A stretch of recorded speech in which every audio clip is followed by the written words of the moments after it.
Good evening, ladies and gentlemen. I will call this meeting to order. Can I get a motion that the agenda for the April 19th, 2022 regular meeting of council be adopted as presented? Councillor Chouinard will make that motion. All those in favor? Motion carried. Can I get a motion that the minutes of the April 5th, 2022 regular meeting of council be adopted as presented? Councillor Pacicci will make that motion. Any questions, comments, or concerns? Seeing none, all those in favor? Motion carried. Can I get a motion that council confirm Yellowhead County as the administrative head of the Yellowhead Regional Waste Management Authority? Councillor Chouinard will step out for that discussion. Councillor Moore will make that motion. And CEO Beveridge, would you like to speak to this? Thank you, Mr. Mayor. As reviewed during the committee meeting last week, West Yellowhead Regional Waste Management Authority governance has been under review over the past several months. With the impending retirement of the current management consultant, there was a need to look at alternate options. The regional CAOs for Yellowhead County, Jasper, Hinton, and Edson worked together to find a solution that would provide the best oversight in relation to the governance and financial matters with the authority. To that end, we have reviewed the current agreement and the authority and made revisions which clearly define the duties of the authority partner, how new partners are introduced to the authority, financial obligations and processes of the authority, as well as the need for administrative head for the authority. It was also recognized during this process that a management agreement would be pertinent in order to move forward. The agreement establishes the role of the managing partner and covers such items as duties, payment,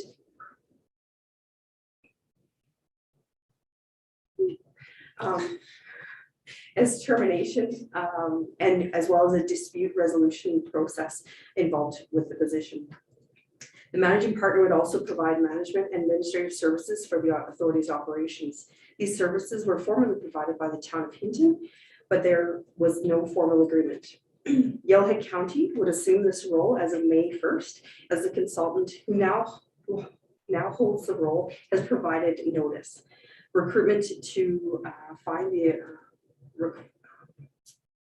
recruitment to staff this managing partner role is in progress.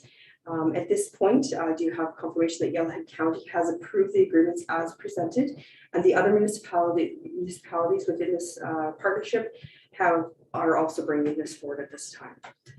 The authority as well has approved the agreements as presented. That concludes my presentation. All right, thank you. Any questions, comments, or concerns? We have had a discussion about this previously. I think it's pretty self-explanatory, so I will call the question. All those in favor?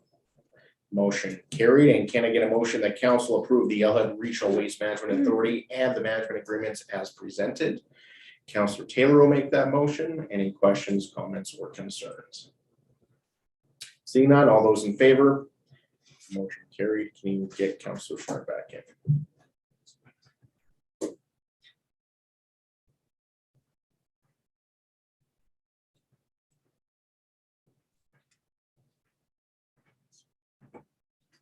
Can I get a motion that council approve the 2021 year-end financial statements as presented? Councillor Barr will make that motion. Go ahead, CEO Beveridge. Mr. Mayor, we do have an item number 2, which is the Yellowhead, the town of Edson and Yellowhead County recreational team. Oops, sorry. I need to. Can you rescind that motion, please? All right, thank you. Can I get a motion that council reject all proposals received on March 25th, 2022 for the design build of the YCE multi-use facility as they exceed budget? And you want them together? Or you want them separate? Separate. Okay. All right, Councillor Shaw make that motion. Go ahead, CEO Beveridge. Thank you, Mr. Mayor. I will now provide an update on the YCE multi-use facility project and present the results of the design build request for proposals. The request for proposal for design build of the YCE multiplex closed on March 25th, 2022. 2 proposals were received with pricing for a specified facility as follows: Clark Builders and TBD Architects at a cost of $84,349,308, and Ellis Dawn Stantec HCMA at a price of $90,819,951. Council should note that the proponents representing different size buildings and different amenity inclusions within each of those pricings. The joint YC steering committee met to review the RFP results on Thursday, April 14th. And prior to this, the project management committee, which is the joint administrative representatives, have also met with Investing in Canada Infrastructure Program grant advisors to discuss options given the pricing challenges. On April 14th, the steering committee made the following two resolutions: that the YC steering committee recommend to town and county councils that the proposals received on March 25th, 2022 to design and build the YCE multi-use facility be rejected as they exceed budget. And number two, that the YCE steering committee recommend to town and county councils that the project management committee be directed to work on alternative proposals to ensure an equivalent project is built for our community. The proposal pricing is 45% to 57% higher than the target price for the design build portion of the project, which was $58 million, an amount which allowed $12 million for owner costs associated for the project. It is recommended the council accept the recommendations of the steering committee and pass the requested motions. It is noted that our partners passed the requested motions earlier today at their governance and priorities meeting. I'd be happy to answer any questions that you have. All right, thank you. And as one of the representatives on the steering committee, obviously this is disappointing to us, but given the extreme cost escalation and the bids that have come forward, as noted, we have always said that we wanted to remain within the established budget. So we have no other choice, as I see it, other than to accept the motion that has been presented to us here today and then consider motion number two. So does anybody have any questions, comments, or concerns? Councillor Taylor. Through the mayor to council administration, obviously disappointed in this as well. And I am obviously anxious to send this back to the steering committee for future recommendations, as we have never been this close. We have $70 million lined up for a project, a $20 million grant from the federal government that hopefully, we can proceed on with. And I think that, for working on a capital project here since 2006 here in Edson, we are so close. And, I think we need to, come up with better ideas and better, another idea or another proposal of some kind to make use of these funds and to proceed with this. So I'm supportive of the two motions on the floor tonight. And hopefully we'll have another good proposal in the future. So. All right.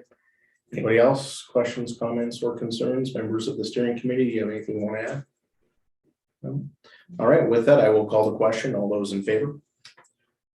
Motion carried. And can I get a motion that council direct the YCE steering committee to work on alternative proposals to ensure an equivalent project is built for the community? Councillor Barrow make that motion. Any questions, comments, or concerns? Go ahead, Councillor Pacic. Through the mayor to council administration. I think we should note that it's not dead.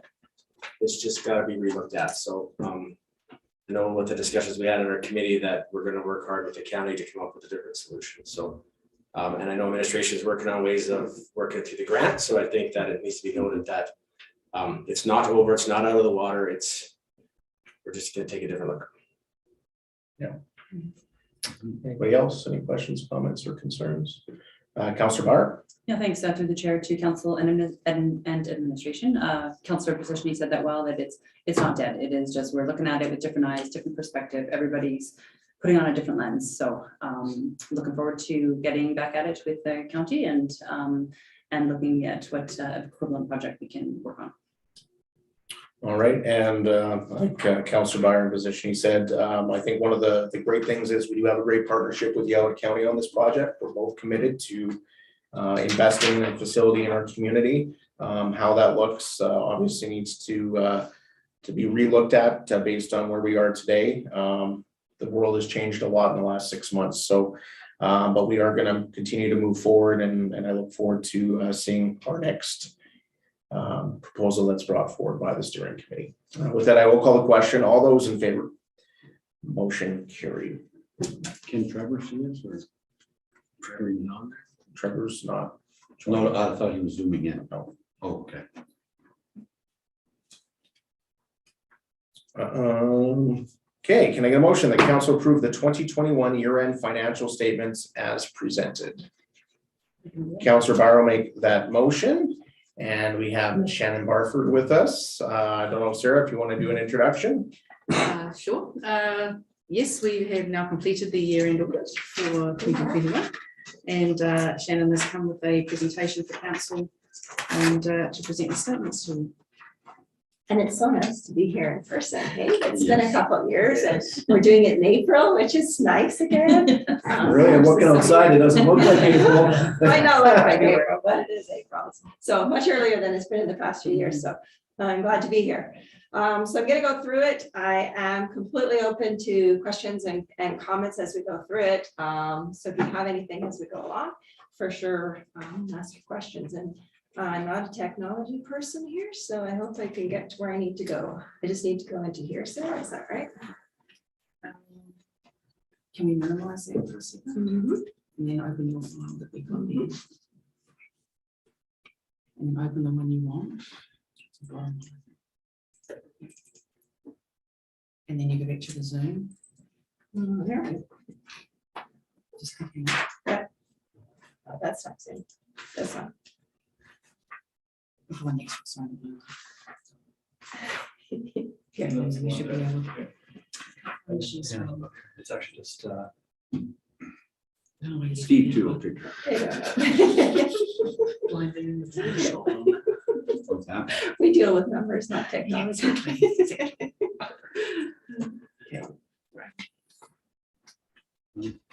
I'll just mention, Shannon, as well, we do have some new faces around this table, so there may be some things you need to delve a little deeper into. We will, yes, for sure, try and go through things as we need to. And like I said, questions, because sometimes I just can zoom through things and it might not be making sense to someone. So for sure, slow me down or ask any questions as we go. So I am just kind of piecemealing in my presentation parts of the financial statements that I want to specifically go through. And so this first part is the auditor's report, which is the most important part of our audit because it gives our opinion about the audit. So the first part of this audit report talks about our opinion. And so our opinion is that we have looked at the financial statements, prepared the financial statements, the statement of financial position, the statement of operations, statement of changes. And then the second paragraph says that we, in our opinion, the statements present fairly in all material respects, the financial position of the municipality and the consolidated results of operations for December 31st, 2020. In accordance with Canadian public accounting standards. So this is what is considered like a clean opinion. There were no issues that we had with it, which is what you want when you do it.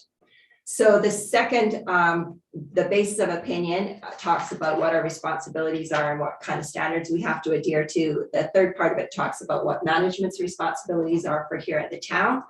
And then because they just like long, oops, back up one here. Long reports, there's another whole page talking about what our responsibilities are as auditors and some of the, obviously it's very condensed version, but some of the things that we have to go through.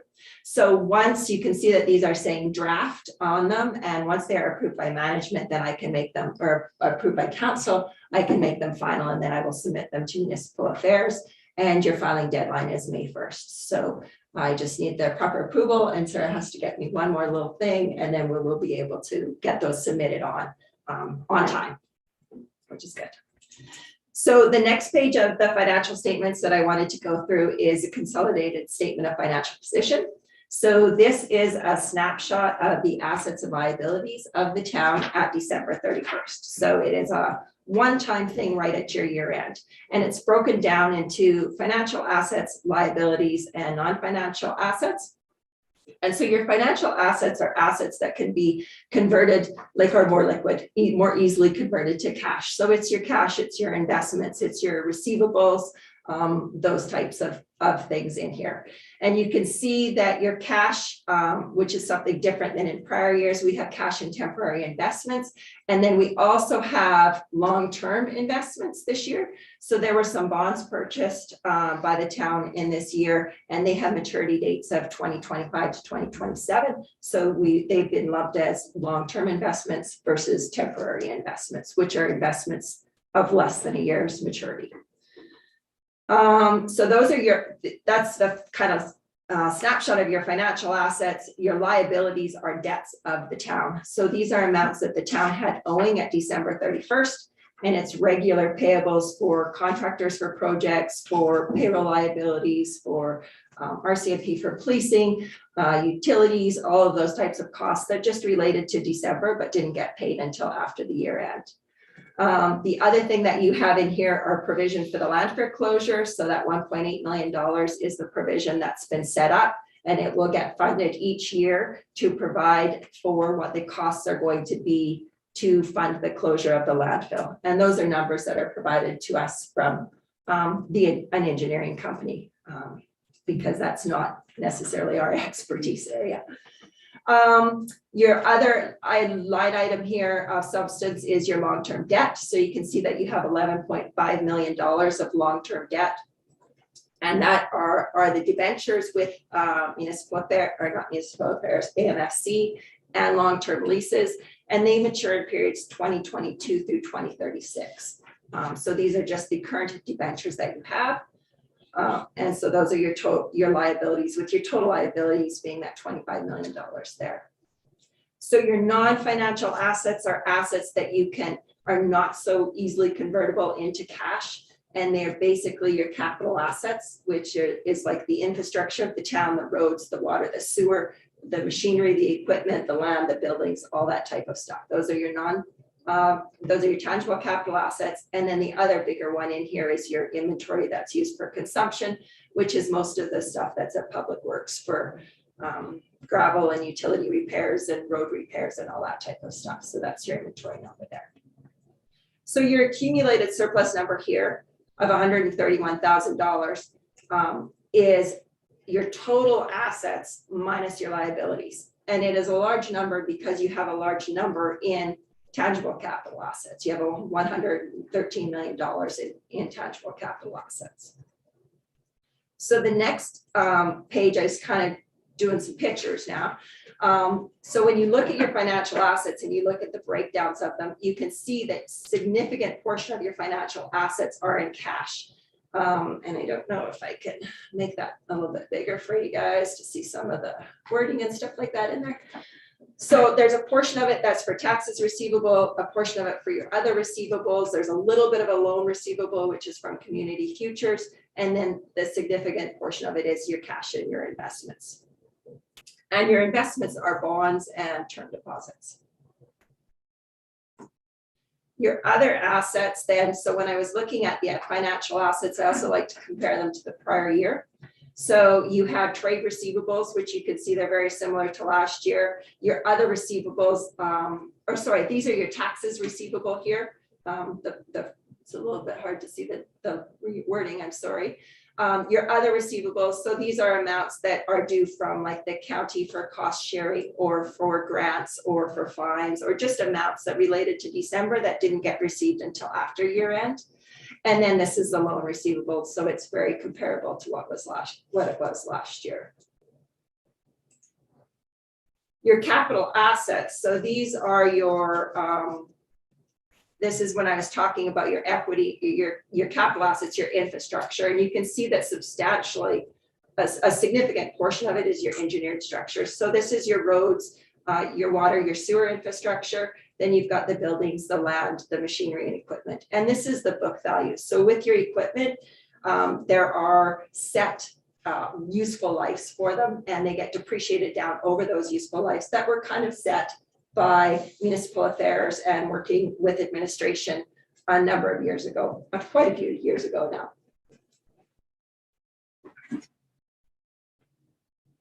So your liabilities, when you're looking at them, and your total liabilities, you can see you have general payables here. You have your landfill liability here. These are your debentures and leases, your long-term debt. And then you have this other number, which is fairly substantial, called deferred revenue. And that's an amount that you have received for specific projects, and it's all basically grants, but haven't spent it yet. So a lot of it is the MSI grant. I think there's about $5 million in there for the MSI grant, and the fees resilience, the community resilience grant. There's about $2 million in there for that grant. So you've received the money, it's in the bank account, but you haven't completed the project. So it's sitting there as deferred money, and it's effectively restricted. You can only use it for the purpose that it was provided for in the grant. So when you look at your liabilities, these are your general payables. You can see that they're very similar to last year. Your deferred revenue, you can see there's a big difference between this year and last year, and that's because of the saving of the grants. Well, the two reasons: the MSI grant is being saved for capital projects that are going to happen in the future, and then the resilience grant, which is going to be used, I think, in the next year or so. It's for the Wasp Creek project.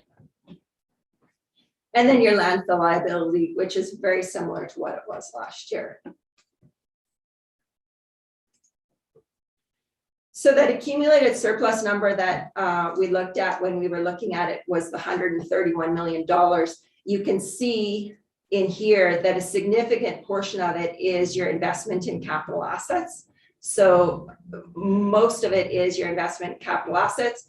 Then the other part of your equity is the amounts that's in your reserves. So these are funds that you've set aside for capital reserves, and these are funds that have been set aside for operating reserves. And then there's a little bit in here, it's about $1 million, that's your unrestricted surplus. So that's money that you have that has not been specified for any specific purpose.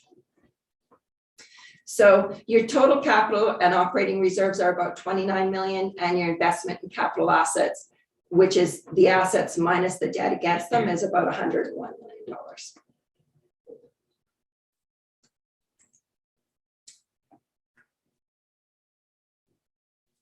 So I just did a little picture here that kind of showed what your reserves and your deferred revenue were compared to the cash that was in the bank. So the blue is the cash and investments that are in the bank. The red are your reserves, and the green is your deferred revenue.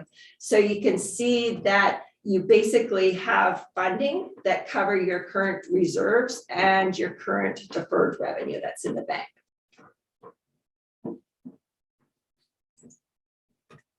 Okay, so that was what if you're in the accounting world, we call it balance sheet, statement of financial position. In the municipal world, were there any kind of questions on that one with the assets and liabilities? Did anyone have? Taking it easy on you today. That's okay. Okay, so this next sheet on there is called the statement of operations, and it is the revenues and the expenditures of the municipality for the full year from January to December. So the top part of here talks about your revenues, and it's by object. So it's your different, by the different type of revenue that you have in. You see you have net municipal taxes here. And so this number is net of any of the requisitions. And then you've got your transfers, your investment income, your fines, your fees, all those types of things. So you've got $29 million of revenues that came in from operations. Your expenses here are by the department. And so you can see that you have $25.5 million of expenses. And then this other income down here is where your revenue comes in for capital projects. So these are grants that were for capital projects. So the bottom line, if you have both of your revenues minus your expenses, you end up with this line here called excess of revenues over expenses, or as what I call the surplus for the year. But that surplus is not money that you basically have to do whatever you want with, because you have already set some That's all excited. on it. I know, it's not extra spending for you guys.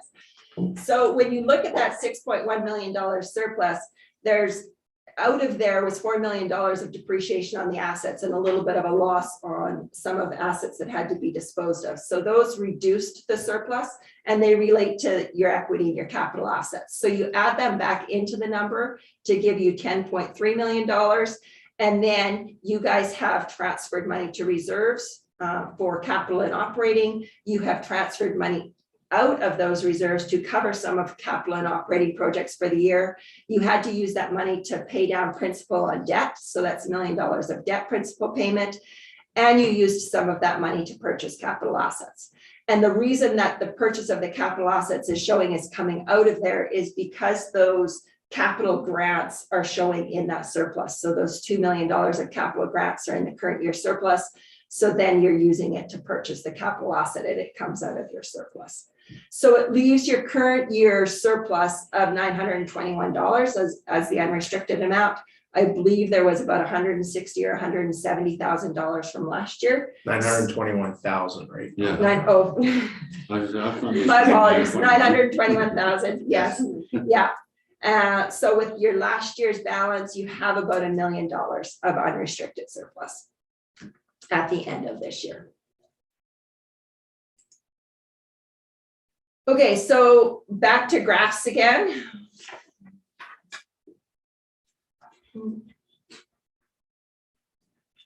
Okay, so just comparing them, we've got your 2020 numbers in red, your budget numbers in green, and then your 2020 numbers in blue.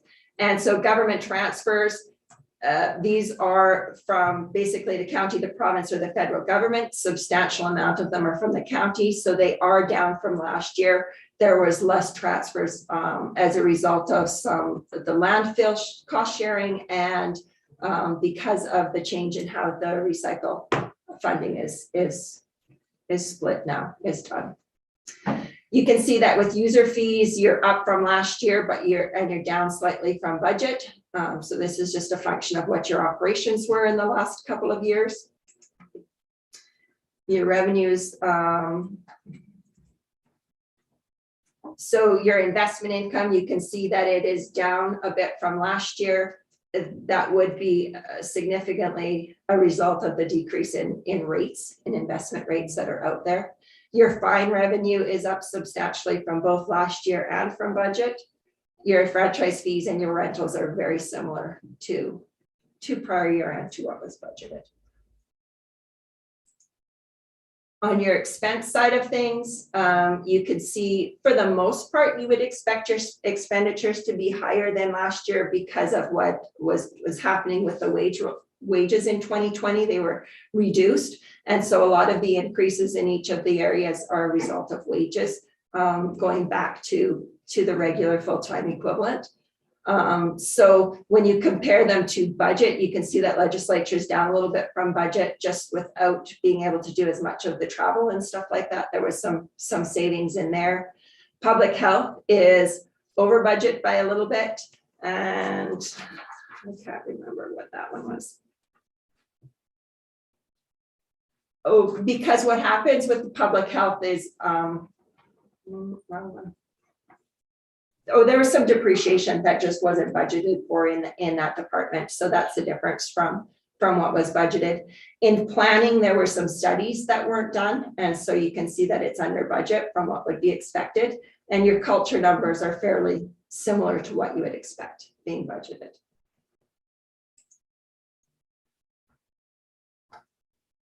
So this is not for old eyes here, is it?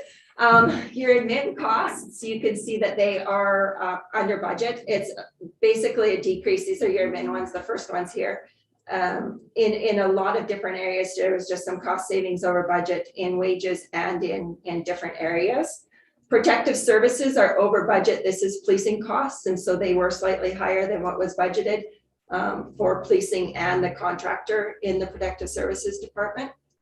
Roads is not just roads, it's also common services and public works type of things. So there was just some extra repairs in that area this year that put it over budget a bit. Utilities, you can see that it's slightly over budget. What happens with utilities is the West Yellowhead Regional Waste Transfer, when we do the financial statements, we consolidate in your guys' proportionate share of those financial statements, but they're not budgeted for. So the expenses in that area are in your final numbers, but not in the budget numbers. And last year, utilities, you had a fairly big repair with regards to that outflow pipe, which is why there's a difference, a decrease in it this year versus last year. And then recreation, you are down from budget, up from last year. So this is just there was no one thing that stuck out. It was just a number of different deep dips in a bunch of different accounts in that area. So then you can also look at the expenses by the type of expense that they are. So these next couple graphs just go through that. So get a little bit bigger if I can. Purchases from governments, most of this is policing. So there's the increase again is just because of policing costs.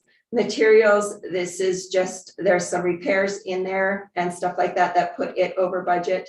And then transfers to others in here. In the 2020 year, this was when the recycling was treated as a transfer versus as a contracted service. So that's the difference in that year. These are wages, this first grouping here. So you can see that wages are up from last year as would be expected, but down from budget. So you did have a number of positions that weren't full for the full year in 2021, which resulted in some savings over budget there. Contracted services are a little bit down from budget. And then your, I can't even read, advertising. Sorry about that.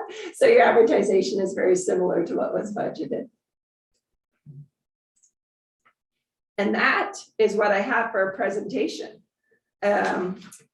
And like I said, I'm very open to any questions if anybody has any questions. I don't go through the whole set of statements. We could be here all night and we'd probably be glazed over and asleep under the table if we had to go through all of the terms and numbers that are in the financial statements. So I just kind of try and hit on the highlights for you guys, but if there's anything specific that anybody had any questions about. All right, council, any questions for Ms. Barker? I could use my mathematical. Please don't use Jean's for another math. Anybody? Go ahead, Councillor Schnarr. Thank you for the presentation. So with the COVID year, looking at the numbers, then we actually survived pretty well, I would say. You did, yes. You know, that's Yeah. what I took from it, because, you know, 2019. So when we're looking at it, looking at all the numbers, and I agree, don't go through everyone, but the town did survive fairly well through it. Yes. Okay, thank you for your presentation. Anybody else? I was actually surprised to see that the tax revenue continues to be an improvement year over year. I know we've seen that last year as well. So I think some of the programs we've put in place, I think have helped people out significantly. Our operating surplus, on average, how do you feel about that number of $921,000? Is that a good position to be in? And is there anything that really pushed that number to that level? So are you asking like where the surplus came from? Yeah, where did the surplus, what was the main driver for that? And is that, considered to be healthy or too much, or from your Well, perspective? I was kind of actually expecting that question. So I was thinking about it, and it's your surplus is like 4% of operations for the year, which isn't a lot. And I think back to 2020 when you had that unexpected repair for the outflow pipe, and it was $500,000. Like $900,000, like is one of those, right? And then it's kind of using it up. So I feel like it comes to a number of questions. How good your budgeting is and how well you stay within budget, because if everything stays within budget, then you don't need surplus. What the potential is for unexpected things to happen, and seeing some of the things that have happened in the last few years with the pandemic and with repairs that have happened and stuff like that, you guys have had some major unexpected items. So I don't think it's bad to have a whole lot of surplus. That being said, you don't want it to be in excess, right? So I feel like your $1 million, I don't feel like there's a right answer for me to answer that one, because it'll come back down to what you guys have planned in your books and the unexpected that's out there. Thank you. Sarah, I don't know if you could help me out with the, 900. Yeah. I am bringing back to council in a few weeks a breakdown of that for discussion further past this presentation. So we'll have some more concrete answers for you at that stage about what made up that. I imagine a lot has to do with some staff vacancies. And Yes, there were Things of that definitely nature. staff vacancies definitely came into that. That's not 921. No. there But were a number of projects that weren't yeah, done, and there was some that were done, studies so. or projects and stuff like that that weren't done. Anybody else? Questions? Councilor Bunner. Thanks. Through the chair to administration, Ms. Harper. So my question, just based on what you just mentioned, if there's a study that wasn't done, is that not then, and if it was approved by council, would that not then just roll into the next budget and still kind of use those funds? Or I'm just wondering how that works. If I threw the chair to Councillor Byer, some of those we did, with the carry forward that you're going to see a little bit later, that we mentioned last week as well. So some of those were carried forward. So I have to go in and look at some of those things that may not have been done that affected that surplus. Some of them were funded from reserves, some weren't. So it's a little bit of an exercise to go in and dig through into that. But I'll be able to bring you a much more comprehensive breakdown of that once I've completed that project. Thank you. Anybody else? All right, with that, I will call the question. All those in favor? Motion carried. And can I get a motion, please, that the meeting move into a closed session pursuant to section 24 of the Freedom of Information and Protection of Privacy Act? Councilor Taylor make that motion. All those in favor? Motion carried. Thanks. All right, can I get a motion that council approve the 2022 final budget as per the attached 2022 budget report, which includes the operating budget, capital budget, and reserve balances? Councilor Chouinard will make that motion, and we have our General Manager of Corporate Services, Miss Sarah Bittner, with us. You're gonna be so glad when this process is over. I will be, Mr. Mayor, I have to admit.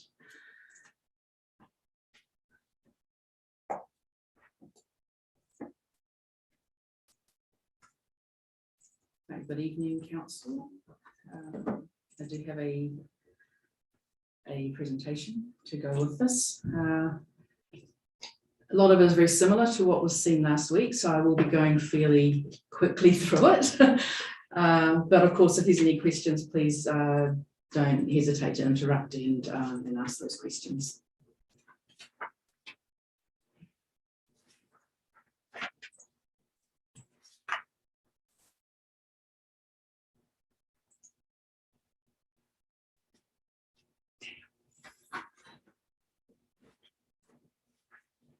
You just want to expand that there to get into Zoom. Thank you.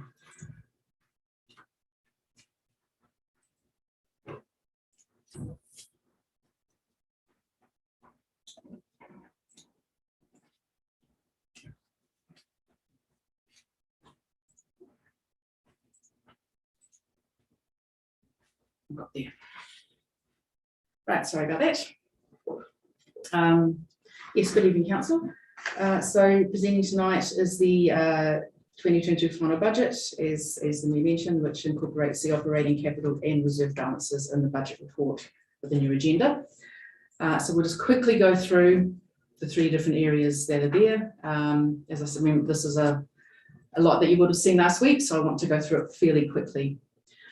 So yes, we did pass interim budget on November 25th with the 4.9, which included 0.06 for COVID. Tonight, we are presenting to you a final budget of 5.22, including 2.6% for COVID recovery. In the brackets there, you'll see the amounts that these taxation increases would be without the COVID recovery.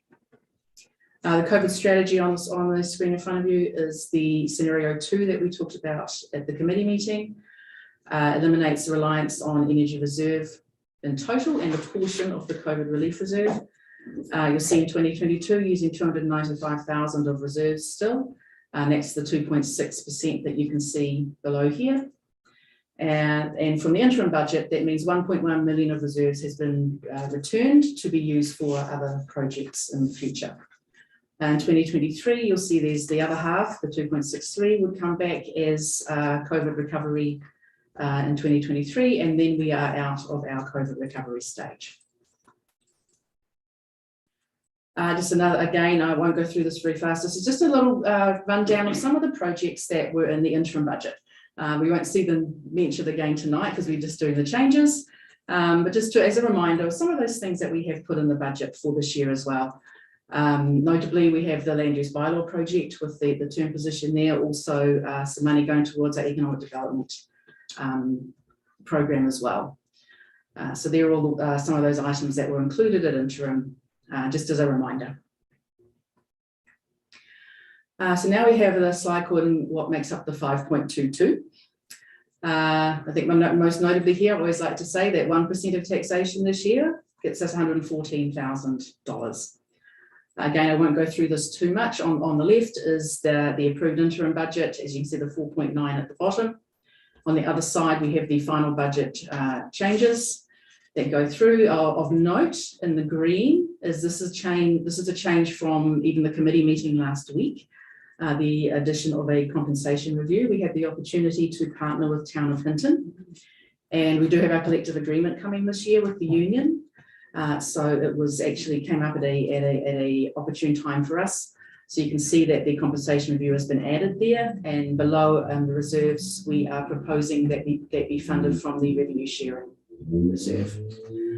The other green part there is that extra COVID recovery when we went with scenario 2 with the 50-50 split. So the expense changes from interim to final, just sort of summarize them all here. Our external utility impacts, the insurance decrease, the personnel had a slight increase.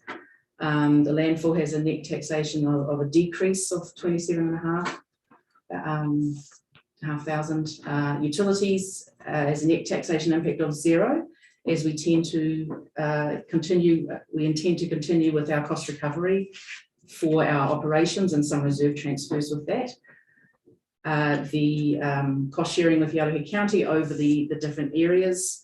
The Edson Seniors Transportation Society increase, the Wilmore Park caretaking, some airport coverage, contribution to the golf tournament, and there are other minor adjustments across the whole organisation.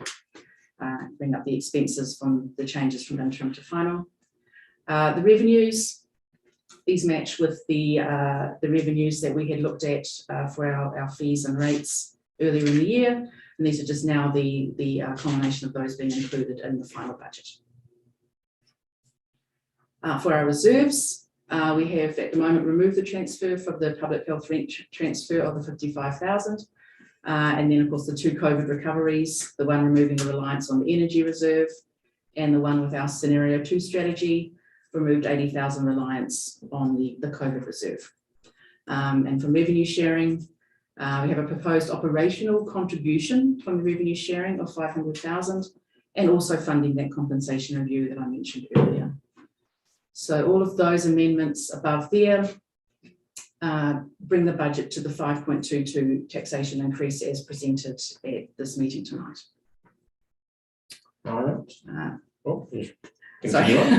Also included, of course, in the budget are some items that don't affect taxation. These were all the ones from last week. The carryover items, as Councillor Byer had mentioned earlier, some of those things that we just didn't get supply chain issues and type things like that are carried over.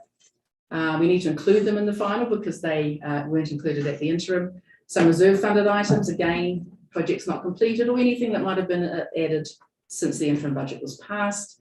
At the bottom there again, the compensation survey review of 12 funded from the RSA reserve, so no impact on taxation for that. Other things, there's a few grant funded items as well. And there's no change from last week on those particular items.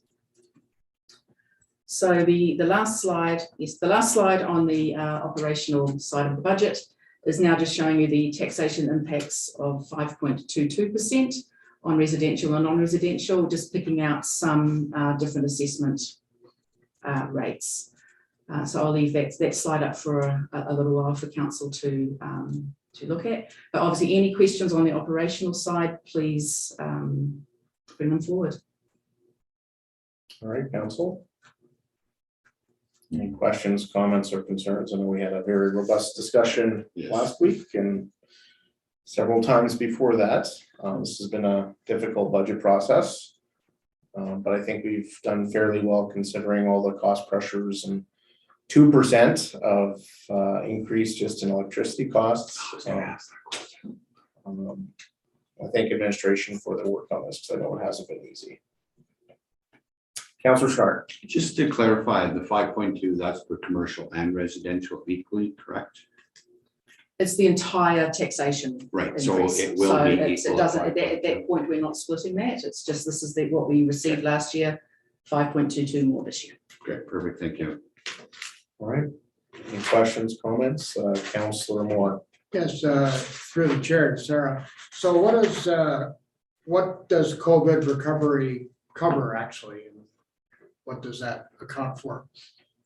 Through the chair to Councillor Moore, it's the back in 2022 we did the taxation decrease 2020. of 2020. Sorry, 2022. 2020.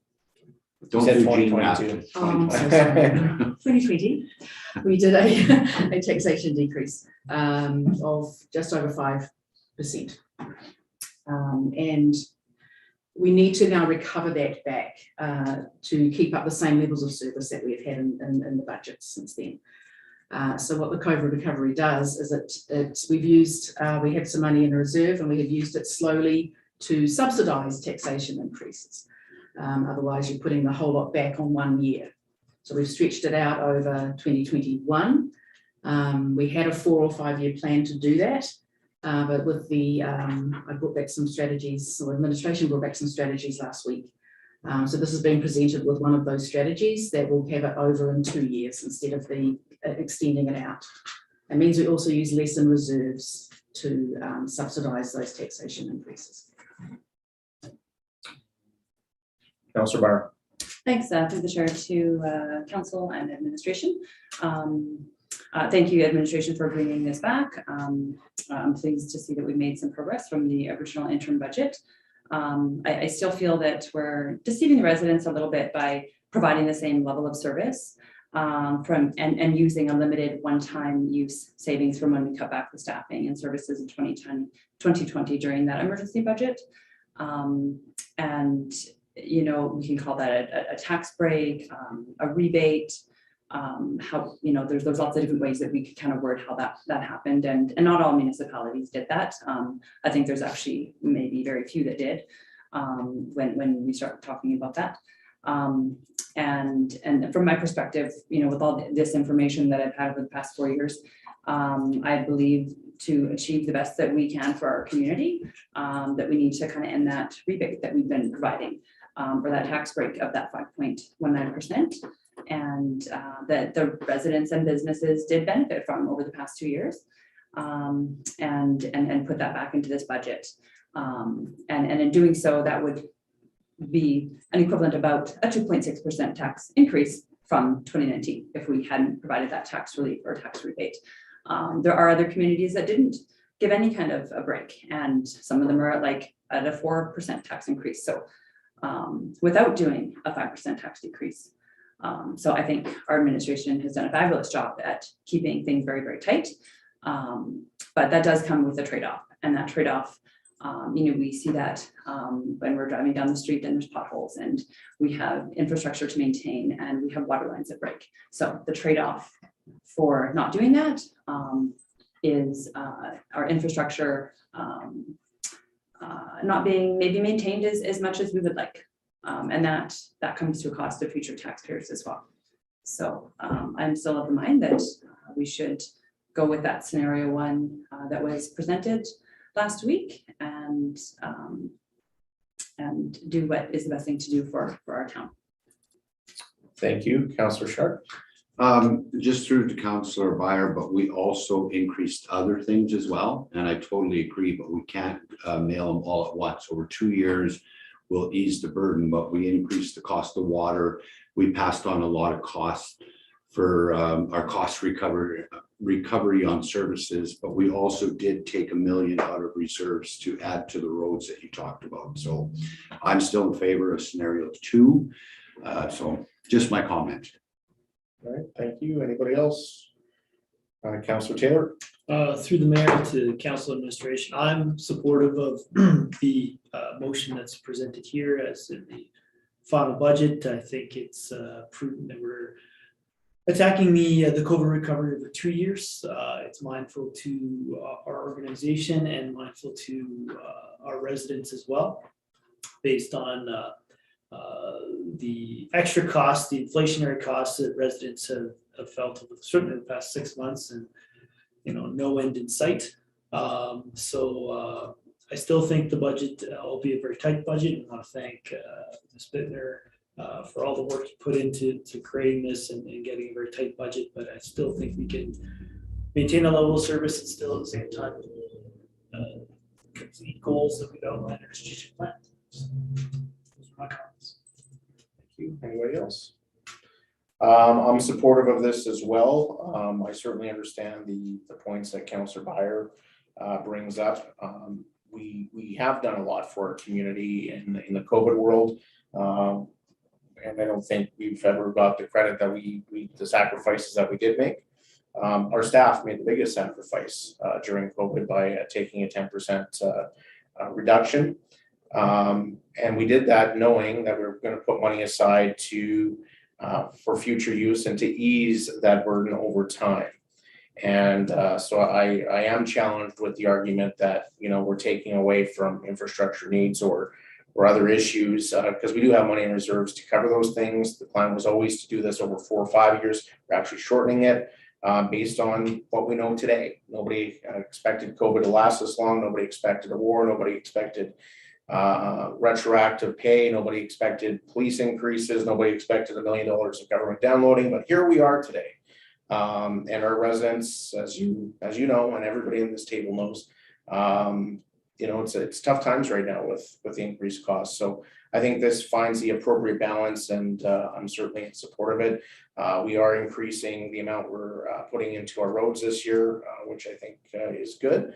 We've also included additional funds for sidewalk repair and ensuring that our critical infrastructure is met through our asset management plan. So I will be supportive of this. With that, I will call the question. All those in favor? All those opposed?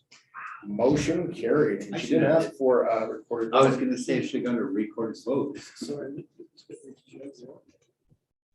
did you have more? There was a little bit more, but Oh. it's just a recap of the capital budget. Oh, I think we've covered that. Which is, just there was the inclusion of the new columbarium. Okay, Make sure that council is aware of that and funding that from the cemetery and the RSA reserves. okay.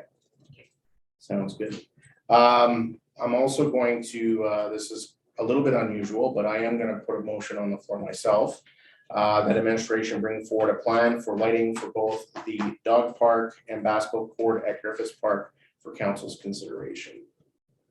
And I'll speak to that motion. We did talk about this over the last 2 years, and I talked about it during the budget workshop as well, and last week, and it has not been included in the budget. I think this is something that anybody that spends any time in that area knows how busy it is in the summertime with kids playing basketball. They're often there with their vehicles trying to play, and it's a really dark area. And same thing with the new dog park. So I would like to have something brought forward for council's consideration. Any questions, comments, or concerns? Councilor Schnarr? what is the estimate cost approximately? We don't know that. That's what this motion is for. Okay. To So bring back some there's no information. blank check on it. We're just No, giving no back. blank check. Okay. Just to bring back what blank check they require. Yeah. Yes. And you're signing that check on me. Any other questions or comments? Councilor Taylor? To the mayor, to the mayor, no outline as to where the funding comes from, just the general plan. And we spoke about last week coming from the energy reserve, right? But I also noted last week that that money was also stipulated to put ground wires around ground area. Well, there's never been anything in the budget, so if you want to make an alternative motion. No, I another was motion after just, that, I know so, we discussed it prior budget. Yeah, Sessions, that's something that's been talked about as well, so, just keeping that into consideration, supportive of the motion, of course. you may want to consider putting a motion forward for that underground barrier for them to bring back a plan for that as well. I would move to amend your motion to including a proposal for burying of overhead power lines. Okay, so we have an amendment. Is that what you were thinking? of? Yeah, That's the thing. for around Mary Bergeron. Yes. Okay. So we have an amendment on the floor. Are we clear on that, Counselor? I'm sorry, CEO Beveridge? You're really making that work today. Yeah, I am. We're stepping away. Next time we're doing a recording. Yeah, I will load some happens in a moment.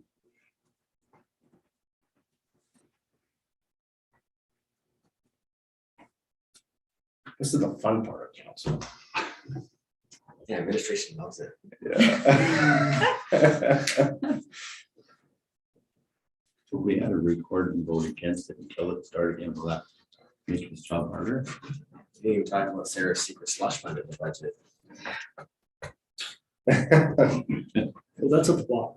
That was the part that the mayor didn't let her speak about. Yeah. Cut it off. Oh, geez, Okay, so we are voting on the motion to amend. So all those in favor of the motion to amend? Okay, motion carried. Final motion. Just a question, was it Mary Bergeron or all? Mary Bergeron School. Specifically? Yes. Yeah, there's a, I don't know specific facts or streets. so maybe Councilor Position, you want to speak to that a little bit?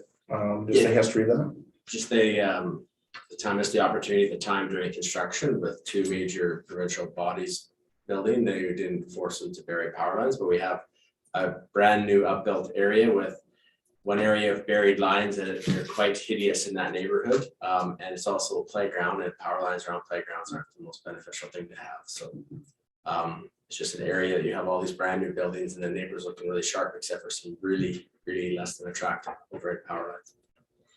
And there's much burial that did happen in that neighborhood, but unfortunately, that section. Yeah, one whole block was kind of missed. In front of the school, the actual proper was buried, but the other street wasn't 49, Councilor Taylor? 48. Yeah, through the mayor, to anyone that can answer, how many blocks is it for the burials? Does anyone know roughly that area? I don't know. I think 2 or 3 blocks. They're the half blocks because they're Yeah. it's a street, so it's about 3 half blocks.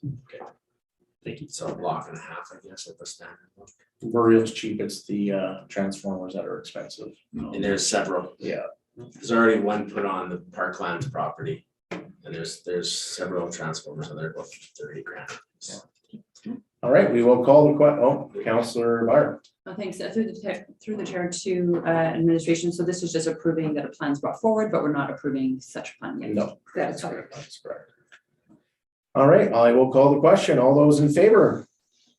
Motion carried. All right, we have no public hearings, no delegations, reading of bylaws. Can I get a motion that council give first reading to bylaw number 2279? Councilor Pichichi will make that motion, and Ms. Bittner, you want to speak to this?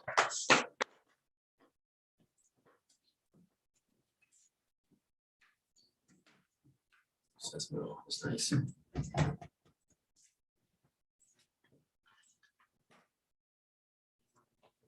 I did that all my own.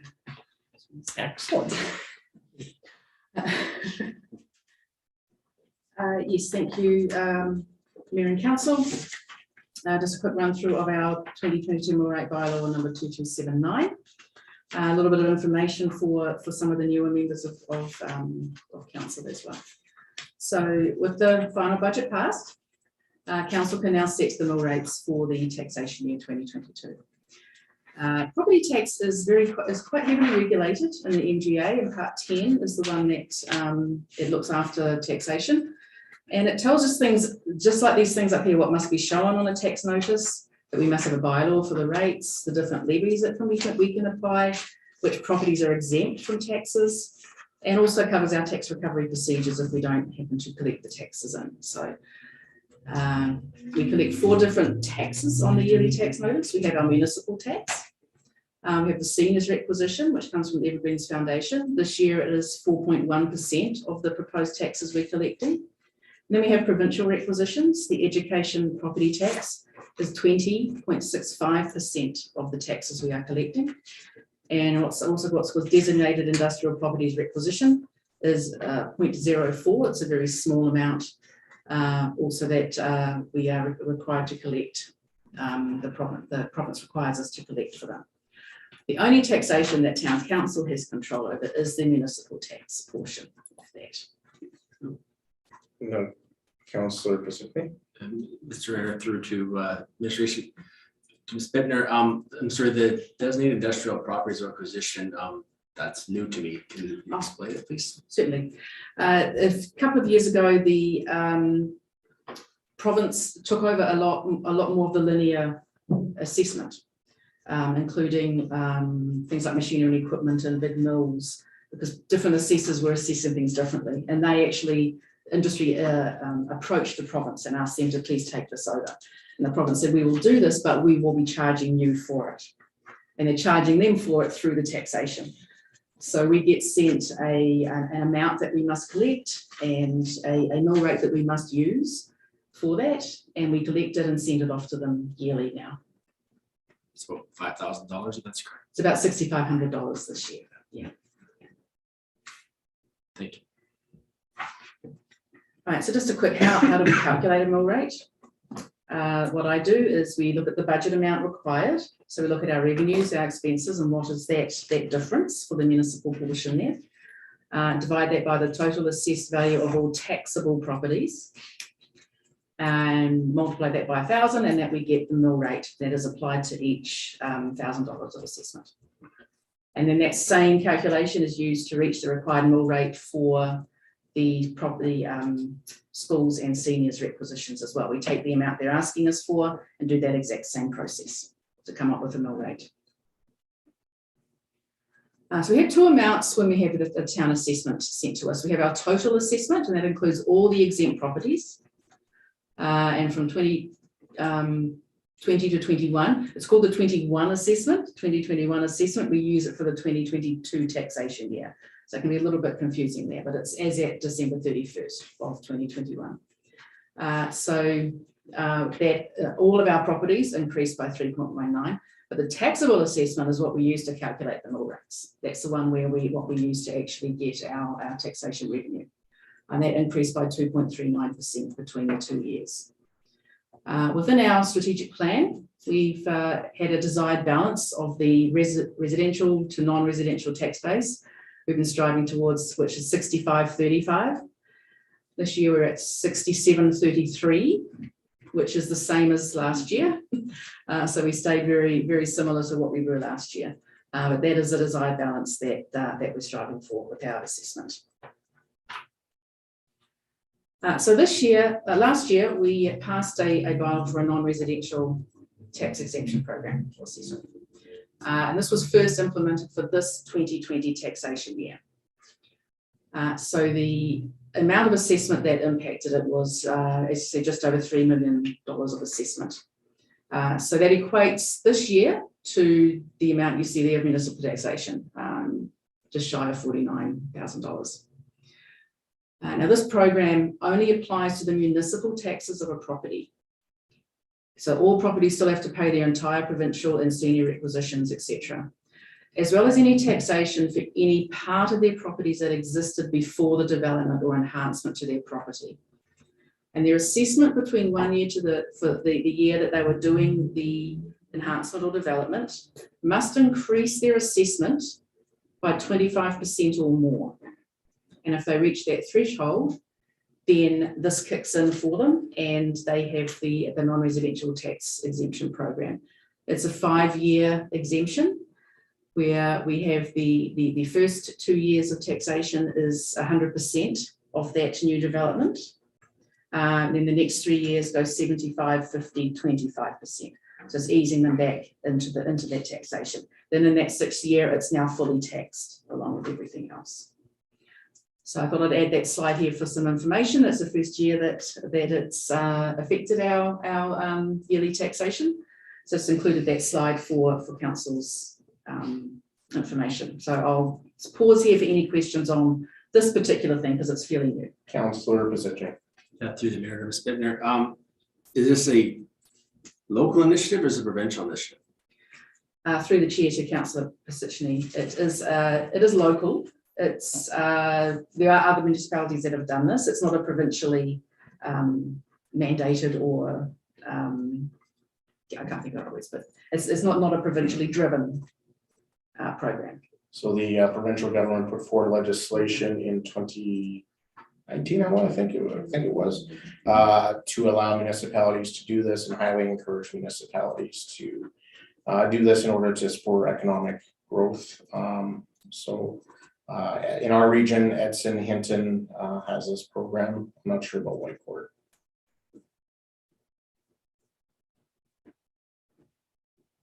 Okay. Any other questions on that before I zip off, because I know it's a new thing. So now we just get to the taxation as approved in the budget that was just passed. So along with the requisition amounts, they culminate in both the combined mill rates increasing for 2022 compared to 2021. So the table you see in front of you here just shows the difference from the municipal to the residential, the percentages of the change in the mill rate. So for residential, the combined mill rate goes up 2.83%. For non-res, it's 1.14%.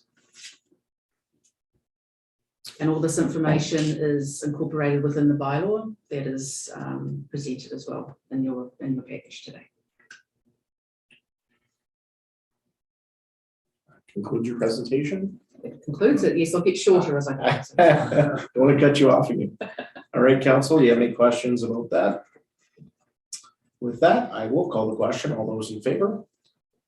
Motion carried. Can I get a motion that council give second reading to bylaw number 2278? Councillor Taylor will make that motion. 7-9.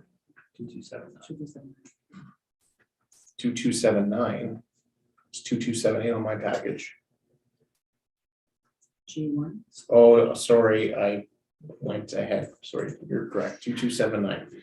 All those in favor? Motion carried. Can I get a motion, please, that bylaw number 2279 be placed for third reading? Councillor Shar will make that motion. Non-debatable. All those in favor? Motion carried. And can I get a motion, please, that council give third reading to bylaw number 2279? Councillor Byer, all those in favor? Motion carried. Here we go. This is 2278. Can I get a motion that council give first reading to bylaw number 2278? Councillor Sherrard will make that motion, and Ms. Bittner. It's all Ms. Bittner tonight. This is even a shorter one. So, so present tonight the amending bylaw for the fees, rates and charges.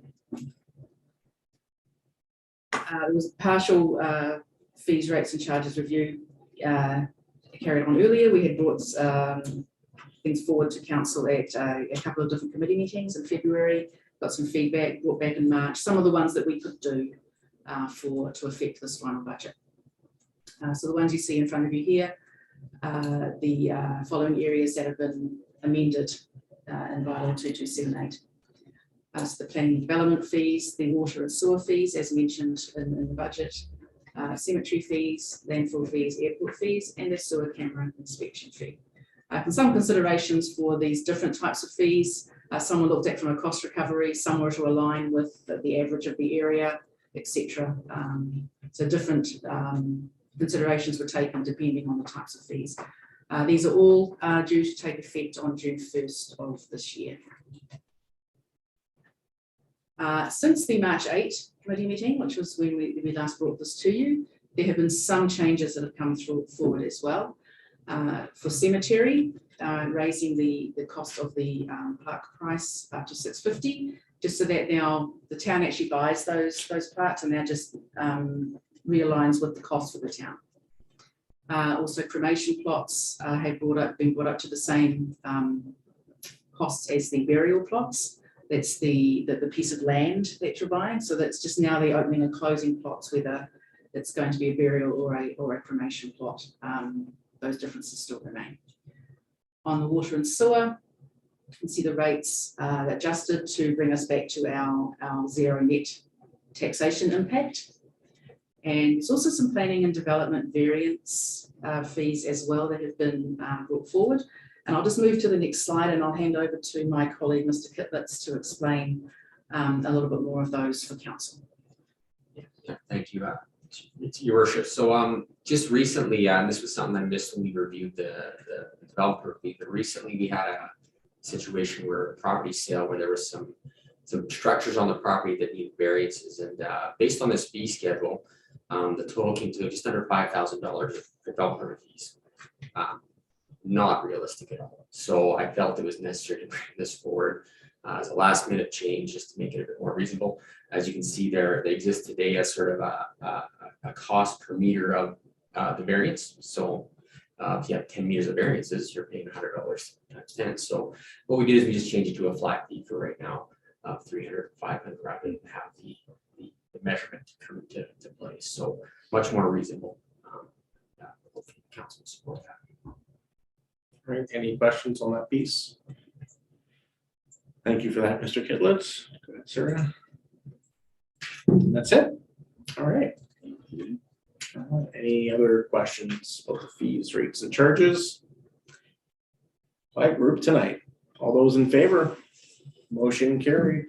Can I get a motion, please, that council give second reading to bylaw number 2279, Councillor Pacicni. 7. Stop using my math. 278. We gotta go back to paper. All those in favor? Motion I still have carried. mine. Can I get a motion, please, that bylaw number 2278 be placed for third reading? Councillor Taylor, all those in favor? Motion carried. Can I get a motion that council give third reading to bylaw number 2278? Councillor Moore, all those in favor? Motion carried. Thank you. Thank you, Council. General Manager of Corporate Services. Yeah, no information items, no sundry items, council committee reports, and I believe we're going back to April 6th, and we will start with Councillor Byer. Thanks. I had, on April 12th, I attended the committee of the whole, and April 14th, the multiplex steering committee meeting. All right, thank you. Councillor Moore. Thank you. April 12th, of course, I attended the committee of the whole meeting. And today, being April 19th, I had a great time with the youth council at Continuing Care this afternoon. Our exercise was to build a tree of hands. Sounds kind of weird, but I'll explain that. We traced the hands of some of the seniors there and ourselves as well. And then our next task was to write on there their hopes and dreams, I guess, mostly hopes. Somebody put more money, which we can all appreciate. Mine was world peace, of course, well used. And it was fun. We got to trace our hands, of course, and I hadn't done that, I think, since kindergarten. And I'm a little out of practice with that. And then the scissors we used are really weird. They were like pinking shears. I was just like, just very tough to do that. But finally we prevailed, and the trees look really good, and lots of hope in these troubled times. So a good time was had by all. We had about 4 youth members there and myself. And yeah, it was great network, as they say. Awesome. Thank you very much, Councillor Moore. Councillor Taylor. On April 6th, I attended a special library board meeting to talk about the renovations and expansion project, and they are coming to council on May 10th. And we are touring on May 3rd.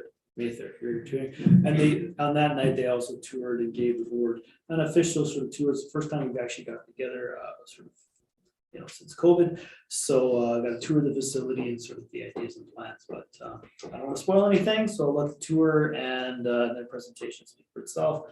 April 12th, I attended the committee of the whole meeting, and then April 19th today, I attended the AHS North Sun Municipalities webinar. I don't know, webinar. And just some takeaways, staffing shortages is an issue. Looking at roughly nursing and physicians at 20% shortfall. They do want to start training sort of local people, so the residents have encouraged them into nursing and to physicians to get them to stay. There was a comment made on rural mental health care, which connects to our homelessness task force. They're building and trying to build a virtual support, which is important. And also made mention of a mental health first aid course, which is available online, which I thought was important. So, and they didn't really have any information about adding any items in terms to our local hospital in terms of mental health or addiction support or a safe injection site or things like that. So they're hoping to maybe get more information back in terms of any future initiatives on that. And that's my report. Councillor Pizzuti. On the 14th, along with yourself, attended the Councillor Fire, the and Edson Joint Use Facility Committee meeting, and it was already discussed in the meeting today. All right, thank you. Councillor Schmer. April 12th, the Cal meeting. On April 13th, I attended the Chamber of Commerce meeting. We do have updates. The trade show is about 60% sold out. A lot of the people said due to COVID, they love to do it, but they can't afford it. So it will go ahead as the planned date of 29th, 30th, and they will just put in the blind. So Summerfest was discussed, and the other one is we're quite excited, and I've already booked tables. They're planning their Christmas party. The thing that was discouraging is the small business awards. They will probably continue to do it virtual, which I wasn't aware of. It actually costs them money. They lose money every year when they put it on. They can never recover enough money. So we're hoping to get the word out and figure out, because they agreed the in-person award is very good, but they're not making money, so they can't afford to lose money. And that's it for my report for this. All right, thank you. On April the 6th, administration and I met with Habitat for Humanity, sharing this for council's awareness. We do have a number of Habitat homes that have been vacant for some time, which obviously very concerning considering the housing challenges in our community. So our community development staff and services are working with the folks at Habitat to get awareness out there. I believe they're going to be in the trade show at the town booth to help get some information out there. And also trying to kind of loop them into some of the work we're doing through the task force and that sort of thing. And then on the 14th, on behalf of Youth Council, I was at Warehouser to pick up the spruce seedlings. And they are going to be out and about in our community handing out these trees. So I want to thank Warehouser for donating them. And of course, Youth Council has a number of activities going on this week with Earth Week. So if you can, try to support them. I know that Brendan Riom has organized some stuff here at the town office to do some garbage cleanup, and Youth Council will be out at the Leisure Center as well. And that information has been circulated. Then we had the steering committee meeting on the 14th, and I attended the AHS North Zone community engagement yesterday. They had 2 sessions, and I think Councillor Taylor kind of covered that. There's 100 physician vacancies in the North Zone right now, which is a lot of doctors. We're fortunate in our community. We've been fully staffed for quite some time. We do have challenges in terms of nurses in our community, and I know that recruitment's ongoing for that. And that's my report. All right. No financial items. Questions for media and public regarding items from this council meeting? I think we have Steve online, and I believe Adrian might be online. Your worship, we do have 2 members of the media in attendance, and Adrian does have a question. For you, Jim. Evening. I do have one question regarding the steering committee, the direction to the steering committee. The alternative proposals to ensure an equivalent project is built. I'm wondering what is meant by equivalent project. Is it going to be a joint use recreation center project, or does this open up the direction to include a new civic center, a new library, new cultural center, any other major project? So I think the direction there is, Adrian, is that we want to have the similar type concept with all of our recreation programming under one building.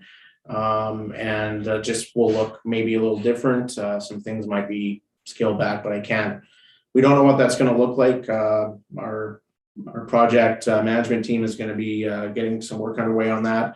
And, you know, we have some significant challenges within our current leisure center, specifically with the pool, and we want to make sure that whatever we do is done in the best interest of the community for the long term. Okay, and if I may follow up, it's my understanding that the RFP, the proposals that were submitted, they came in and presented different, you know, proposals for the size of the buildings and or different amenities. Were the required size and our amenities not part of the construction request or the package? So maybe administration can speak to this a little bit more, but the RFP that went out, the statement of requirements, really wanted to promote some innovation and looking at different ideas on how the building looked and felt, and give some flexibility to find some cost efficiencies. We didn't want to be too narrowly focused. And actually, one would argue the one with the smaller square footage would have been less of a project for our community. And from an operational standpoint, probably wouldn't have worked. So I don't know if administration, you want to add any information to that? No, I think that covers it. All right. Okay, thank you. That's all you have? Nothing on the budget? Nope, I'm good with the budget. Thank you. All right, thank you. With that, we have closed session. Can I get a motion that the meeting move into a closed session pursuant to section 24 of the Freedom of Information and Protection of Privacy Act? Councillor Chenard, all those in favor? Motion carries. All right. Motion to adjourn. Councillor Chenard, motion adjourned. All those in favor? Motion carried. Have a good night. Debated it. You should have debated it. Next time you make a motion to adjourn, we're gonna